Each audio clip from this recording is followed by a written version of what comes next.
శ్రీ గురుభ్యో నమ. శ్రీమతి రామానుజ నమ. శ్రీవాస్తు ప్రేక్షకులకి నమస్కారం. ఇటీవల మనం వికారాబాద్ ప్రాంతంలో అంటే చేవేళ్ళ దాటిన తర్వాత చిన్న గ్రామంలోకి రావడం జరిగింది. అయితే ఇక్కడ మనం ఒక గృహం చూడడం జరిగింది. అయితే ఇప్పుడు మీరు చూస్తున్న ఈ స్థలం ఏదైతే ఉంది ఇది దక్షిణ భాగం అన్నమాట. అంటే దక్షిణంలో అయితే ఇంతకుముందు వీళ్ళకి ఇక్కడ బాత్రూమ్ అనేది ఉండేది దక్షిణ నైరుతి భాగంలో. సరే ఎవరో ఒకళ్ళు అంతకుముందు ఒక సిద్ధాంతి గారిని పిలుచుకుంటే వారు ఇక్కడ వద్దండి ఇది మంచిది కాదని చెప్పి ఈ షెడ్ అంతా ఉండేది ఇక్కడంతా.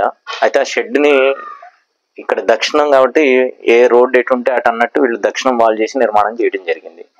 అయితే అది మంచి పద్ధతి కాదని చెప్పి ఆయన ఇదిను ఆ షెడ్ అనేది రెండు తీయడం జరిగింది.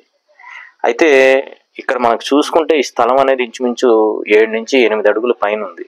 ఇంతకుముందు కూడా మనం వీడియోలో చెప్పడం జరిగింది. దక్షిణ భాగంలో ప్రహరీతో కలిపి 5 అడుగులు ఉండటం అనేది మంచి పద్ధతి, అంతకు మించి ఉంటే మంచిది కాదని చెప్పడం జరిగింది.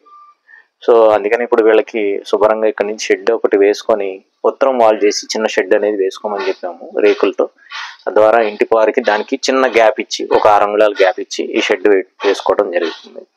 కాబట్టి ఎవరైనా కానీ ఇలాగా దక్షిణ భాగంలో స్థలం ఉంది కదా అని బాత్రూమ్ నిర్మాణం చేసుకోవడం ఇలాంటివి కాకుండా ఏదైనా స్టోర్ ఉంటే నిర్మాణం చేసుకోవచ్చు, ఇబ్బంది ఏం లేదు.